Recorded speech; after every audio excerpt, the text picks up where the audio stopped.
Hey Naturally Glam fam, it's your girl Jonna, and in this video I'm going to share my experience doing a 30-day raw vegan detox. So at the encouragement and support and urging of my husband, I decided to do 30 days raw vegan and detox. We also did sign up with a gentleman who does like herbal teas and supplements and has a whole like program. And so we did do that, and I did purchase those products. There was a tea that you would brew, teas that you would brew. There were herbal supplements that came in like the capsules, and then there was also raw sea moss that you can make into a sea moss gel. So those things I did purchase.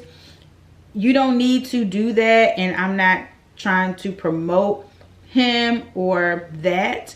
So but if you want the information, I will put the gentleman's website in the description box. But this is just to share with you my experience and, you know, how did it go, what results, did I see a change, and all that kind of stuff. The program that I signed up for, I did get a list of raw vegan foods, fruits, vegetables, seasonings, oils, nuts, seeds, etc. that I could choose to eat from. These were things that were considered alkaline, and it basically follows Dr. Sebi's nutrition guides, if you're familiar with those. So overall, I had a good experience.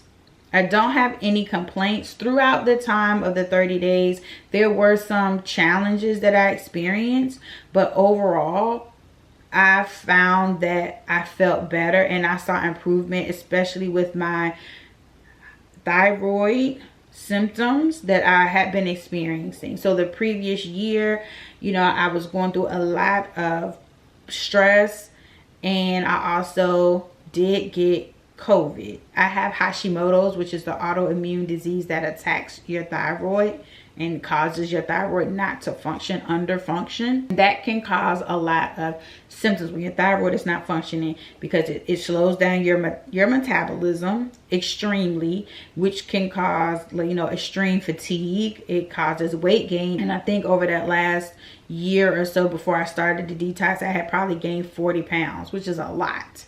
That's a lot, y'all. In probably like a year, 12 months or so time, to gain almost 40 pounds is a lot, especially when you're not intending to do so and you really haven't made any major changes in your diet and your lifestyle. I noticed significant improvement during this detox. I previously was taking levothyroxine for my thyroid. I did not take it at all during the 30 days, and I still saw like improvement. So I did lose 9 pounds throughout the 30 days. You feel like if you didn't lose 20 pounds in 30 days, then what did you really do? But for me, somebody that gained 40 pounds over a year time and didn't change anything to make these, you know, this relatively small change in my routine and lose 9 pounds in 30 days, it just showed me that it's working. It's helping my thyroid to function, because I wasn't taking the medication. As far as the expense, it's not really any different than what I was spending before, because if salmon and shrimp cost $10, $12, $13 a pound, and organic fruit is $2, $3 a pound, which never is usually not ever that expensive. You're just trading the meats and things that you normally would purchase with, you know, the organic fresh fruits and vegetables. So I just had to go to the grocery store a little bit more frequently, because of course, you know, fruits and vegetables are only going to last, or because I was eating so much fresh fruits and vegetables, like I don't have a refrigerator big enough to fit all of them in there. I would normally only go once a week. Maybe I had to go twice a week. When it came to my husband and my son, they were good. You know, my husband would prepare breakfast and lunch in the morning. I would prepare my own breakfast and lunch in the morning, and my son eats breakfast and lunch at daycare. So really the only thing I had to worry about too much was like dinner, and I would prepare, you know, same things I normally would prepare for them, and then make sure they're good, and then I would make my dinner time salad. And honestly, some days it was hard because it was just mentally I wanted to eat what they were eating. But once I started preparing my salad, just the chopping up the vegetables, making the dressing, like it just shifted my mind. And I actually found preparing my food very therapeutic. I didn't prep. I know some people do prep their meals for the week, even doing raw vegan diet, but I chose to prepare everything each day just because it just kind of set my mood. It set my intention. It made me feel good. It was very therapeutic to like make the food and then sit down and eat it. There were a couple of occasions when I wasn't going to be home and I needed to eat something. One time I had to travel out of town, just a quick road trip, an hour and a half, to do a campaign, and I just stopped at a grocery store. I knew on the way, I ate pretty much the morning before I left, but on the way back I thought I might get hungry in the car, so I just stopped at a grocery store and got, you know, a little container of berries. I washed them off in the grocery store restroom after I paid for them, and that's what I ate and snacked on the way home. When we went to like the zoo or a couple other places, most places have a fruit cup or a salad, and so that's what I did. So you just kind of make the best of what you have, and I didn't find that was a challenge at all, which was good. I was still able to stick to it. I didn't have to compromise at all, and that made me feel good. The first couple of days, like the first day, I think I had just gotten back to work, and so I find myself when I'm at work, some days I get so busy I don't eat. And so that first day I did not have my smoothie until later on, and I started getting a headache, and I had a headache that day, that afternoon, all the way up until the next afternoon. And by then I also kind of was feeling fatigued, kind of dragging, but once I kind of got the first 2 days out the way, we were good. I did also experience some indigestion the first week, and then I realized that I actually was adding some seasonings to my salad dressing that I was making, like adding black pepper and garlic, which were not on the list of approved things. So I swapped that out with cayenne pepper, and that eliminated that. The other thing I wasn't doing the first week, because I just couldn't find it in the store, was I wasn't adding any greens to my salad. I was just eating bell pepper, cucumber, tomato, red onion with the pumpkin seeds. I noticed that I was having some like indigestion, tummy rumbling. But once I changed those two things, adding the cayenne, taking out the black pepper and the garlic, and then adding the greens, that went away, and I didn't have any other issues with that. As far as BMs, I didn't have any issues with BMs. They were just as regular as they always are. Nothing, you know, drastic happened for me personally. I didn't experience that. So on day 12, I did experience a visual aura, which you can Google that, but it's a distortion in your vision, your view. It's temporary. It's not necessarily harmful. It only lasts about 15 to 20 minutes, but it usually comes before you get a migraine. Sometimes you get the migraine, sometimes you don't. I had experienced that maybe a couple months before for the first time I had ever experienced one. What I think was the issue is I was experiencing like my ovulation time. That's what I kind of noticed. It was around this time.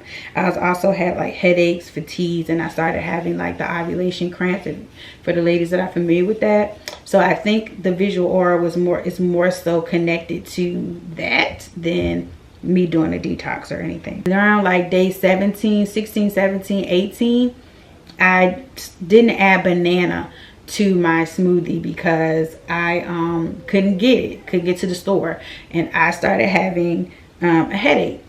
Once I got to the store, added the banana back into my smoothie, headache went, and I didn't have the headaches anymore for the remainder of the challenge. And then around day 26, I started my cycle, and I did experience some fatigue, but again, I think that's just normal woman stuff. For the most part, I felt good. I felt energized.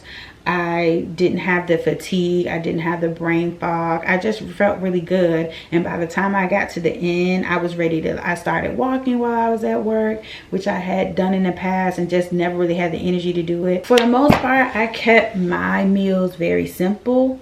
I didn't switch it up a whole lot, because for me, that works for me. For other people, they may want to like try different foods, try more exotic foods and fruits and mushrooms and all that stuff. I didn't want to do that. I want to keep it simple because I have a busy lifestyle. It just makes me feel less anxious about the whole process. The fruits that I ate mostly were like mango, watermelon, and berries, strawberries, blueberries, blackberries, and cherry. For my smoothies, they were frozen organic berries that I would get from Costco. I also had burro bananas, but those were just that was just in my smoothie.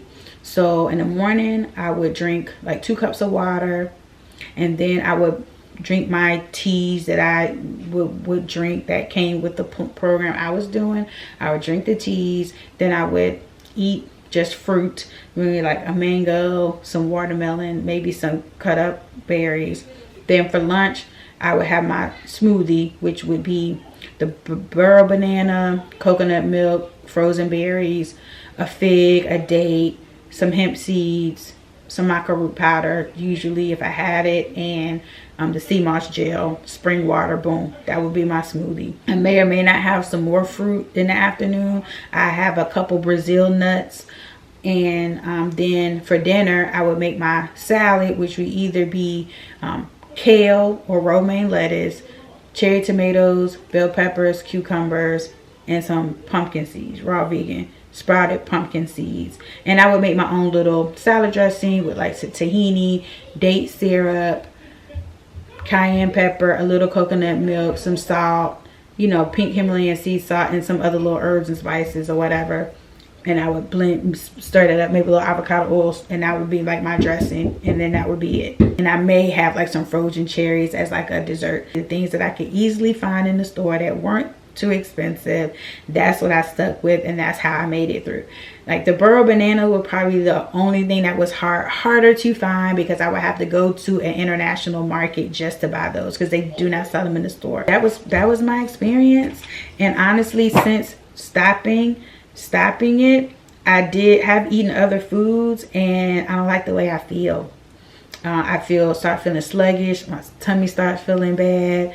You know, I get all bloated, and so that has motivated me to really incorporate majority of my foods being raw vegan. Before I close out the video, I want to make sure I answer these questions that were submitted on my Instagram page. Thank you, ladies. I heart veggies. What are some of your favorite go-to dinners? Pretty much I had salads, like I said. Every night I pretty much had the same salad. That was my go-to. Lioness NY08, did you notice any differences?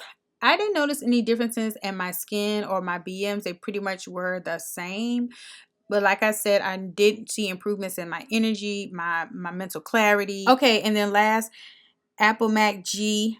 Does it help with bloating and inflammation? It can, but I think you have to be careful. I definitely think it helps with inflammation because the foods you're eating. But I think with bloating, you have to be careful that you're drinking plenty of water. I drank so much water. It was crazy, between the teas and then just drinking spring water in the smoothies.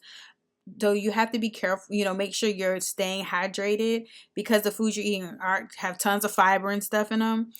So you can experience bloating, as well as if you're mixing certain foods together. Like if I would eat fruits, I would usually just eat one type of fruit at a time. I think it does help with bloating and inflammation. Once you kind of get it down pat, then it works well for those things. So thank you, ladies, for posting those questions.